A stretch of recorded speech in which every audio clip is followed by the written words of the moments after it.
Hello students.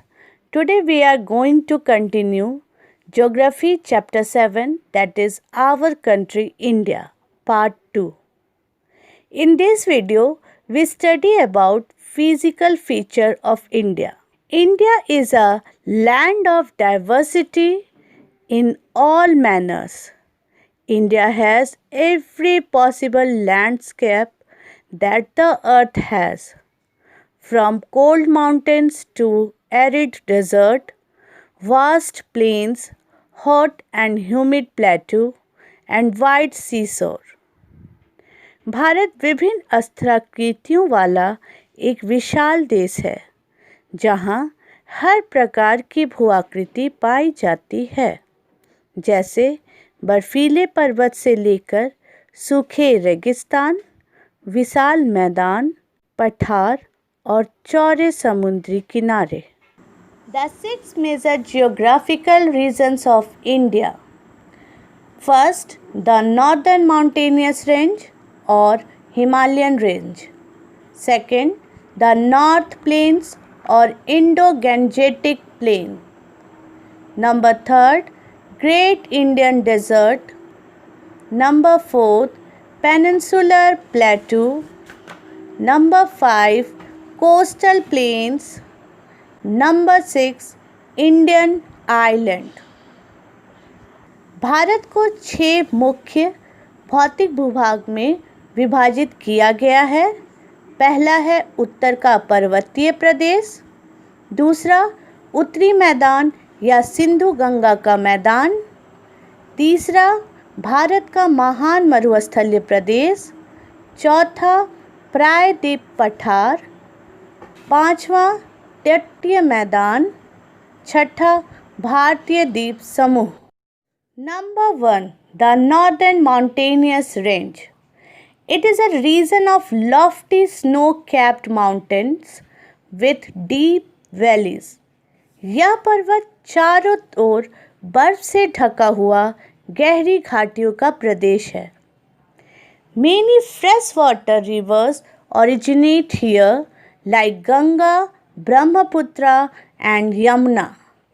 यहाँ से कई नदियों का उद्गम यानी उत्पन्न हुई है, जैसे गंगा, यमुना और Brahmaputra. The northern mountains divide into 3 ranges: Karakoram range, the Himalaya range and Purvanchal और eastern hills.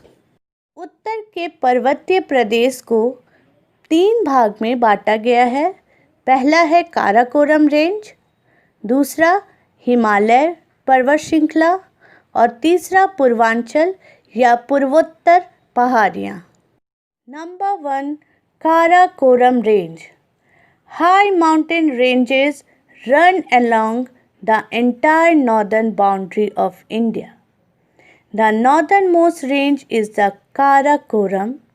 The second highest peak in the world, Mount K2 or Mount Godwin Austen, lies in this mountain with height of 8,611 meters. It is the highest peak in India. Bharat का उत्तरी भाग विशाल पर्वतों से घिरा हुआ है. Northern mountain का सबसे उत्तरी भाग काराकोरम रेंज है.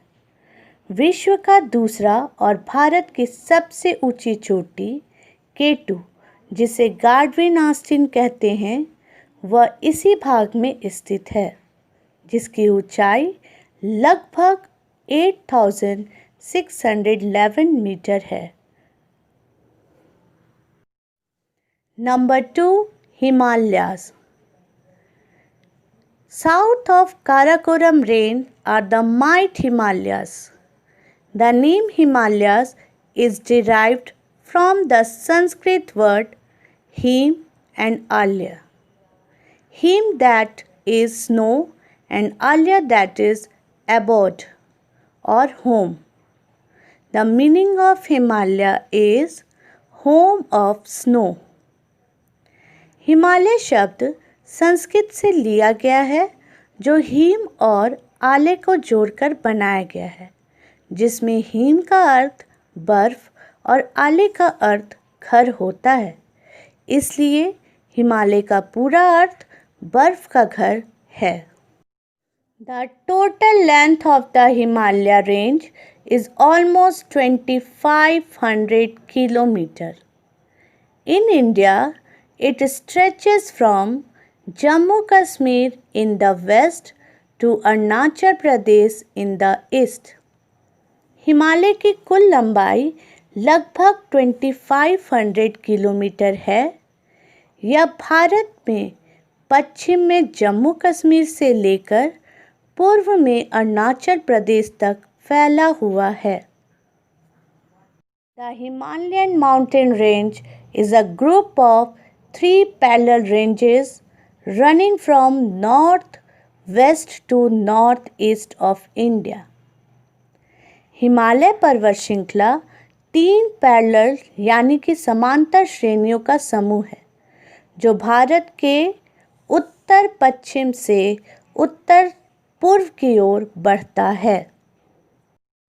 The 3 ranges of Himalaya are number 1 Great Himalayas और हिमाद्री, next one Himachal और Middle Himalayas and southernmost are the Outer Himalayas और शिवालिक्स।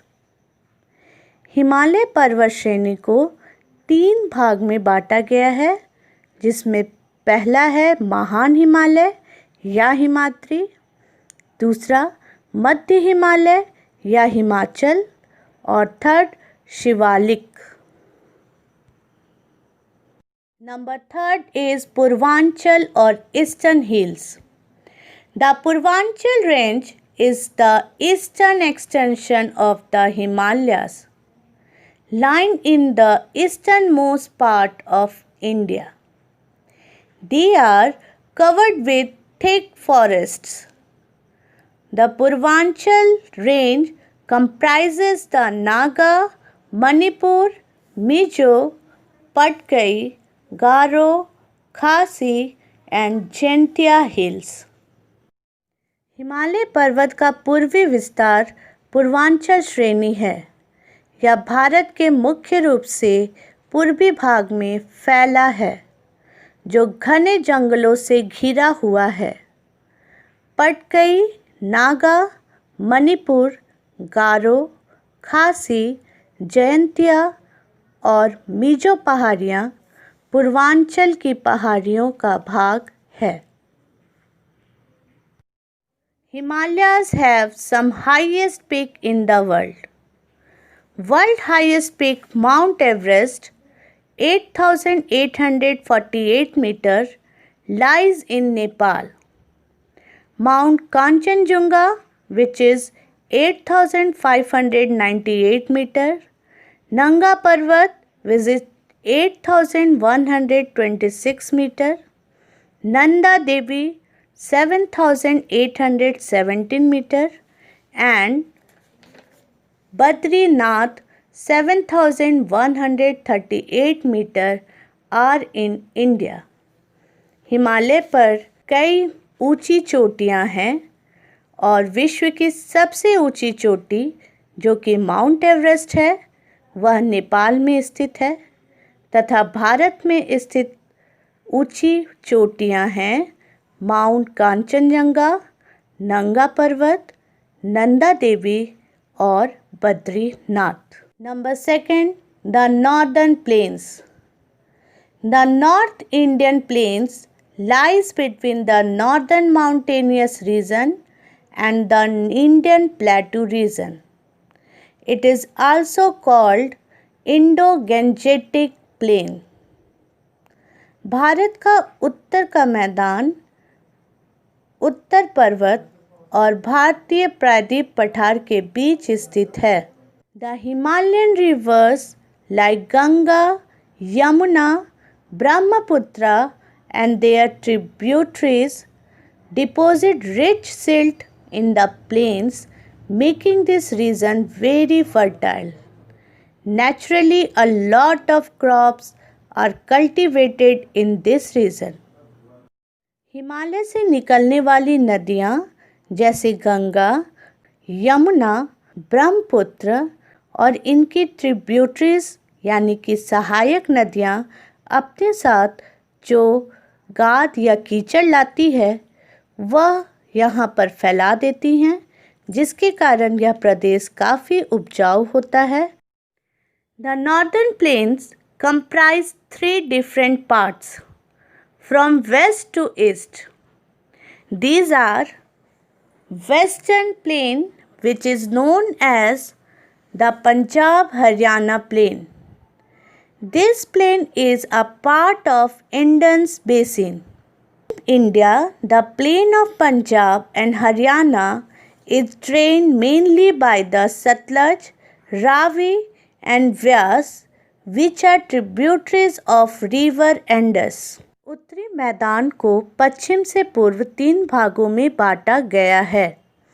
पहला है पश्चिमी मैदान या फिर पंजाब हरियाणा का मैदान। इस मैदान में सतलज, व्यास, रावी नदियाँ पाई जाती है जो सिंधु नदी की सहायक नदियाँ हैं। Number 2, central plain which covers the state of UP, Bihar and West Bengal. It is also known as Ganga Plain. This plain is formed by Ganga and its tributaries. The important tributaries of Ganga include the Yamuna, Ghagra, Kandak, Kosi and Son. Second, मध्य मैदान, जिसे गंगा का मैदान भी कहते हैं। इसका विस्तार उत्तर प्रदेश, बिहार तथा पश्चिम बंगाल तक है। इस मैदान का निर्माण गंगा और उसकी सहायक नदियाँ जैसे यमुना, घाघरा, गंडक, कोसी और सोन से हुआ है। यह मैदान विश्व का सबसे अधिक फर्टाइल यानी उपजाऊ मैदान है। Number 3, eastern plain which is known as the Brahmaputra plain. This plain has been formed by the Brahmaputra and its tributaries. Brahmaputra rises in Tibet where it is known as Sangpo, and in their lower reaches the Brahmaputra and the Ganga join in Bangladesh and make delta which is known as Sundarban Delta. Third, पूर्व का मैदान, जिसे ब्रह्मपुत्र मैदान भी कहते हैं। यह मैदान ब्रह्मपुत्र और उसके सहायक नदियों द्वारा बनता है।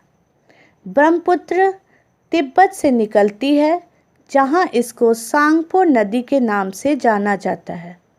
जब यह नीचे भारत की ओर आती है तो गंगा से मिलकर डेल्टा का निर्माण करती है, जिसका नाम है Sundarban delta. Now question is that what is tributaries and delta? Tributaries, a river continues to grow bigger further in its course as other rivers join it. These other rivers are known as tributaries. जब एक बड़ी नदी में कई छोटी नदियाँ आकर मिलती है तो वह उसकी सहायक नदी या ट्रिब्यूटरी कहलाती है। यह सीधे समुद्र या महासागर में नहीं बहती हैं। Delta is a landform created at the mouth of the river by the deposition of sediment that is carried by river.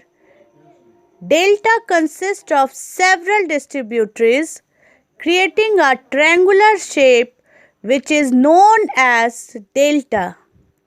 नदियाँ जब मैदानी क्षेत्रों में यानी प्लेनी एरिया में आती है तो उसका बहाव यानी कि फ्लो कम हो जाता है। इसके कारण वह अपने साथ जो भी सेडिमेंट लाइक कंकर, पत्थर लेकर आती है उसे समुद्र के पास फैला देती है, और जिससे वह समुद्र में मिलने जाती है तो वह कई धारा यानी स्ट्रीम में बढ़ जाती है, जिसे डिस्ट्रीब्यूटरीज कहते हैं। यह डिस्ट्रीब्यूटरीज ही डेल्टा कहलाती है, जो ट्रायंगल शेप का होता है। Thar, the great Indian desert. It is extends across the western boundary. This desert is situated in Rajasthan and covered 2/3 of its total area. Being desert region, it is very hot, dry and sandy with little cultivation of crops. The temperature ranges from less than 0 degree in the winter up to 50 degree during summers. The Thar is the world's 7th largest desert. Thar, जो कि भारत की सबसे पश्चिमी सीमा में स्थित है, राजस्थान के 2/3 part को कवर किया हुआ है। रेगिस्तान होने के कारण यहाँ काफ़ी गर्मी, सूखा और चारों तरफ सैंडी यानी कि बालू ही बालू फैला हुआ है, जिसके कारण यहाँ कल्टीवेशन बहुत कम होता है। यहाँ का टेम्परेचर ठंड के समय यानी कि शीत ऋतु में 0 डिग्री तक पहुँच जाता है और ग्रीष्म ऋतु यानी समर में 50 डिग्री तक जाता है। थार विश्व का 7th सबसे लार्जेस्ट मरुभूमि है। Now left physical feature, peninsular plateau, coastal plain and Indian island we will study in next video. Thank you.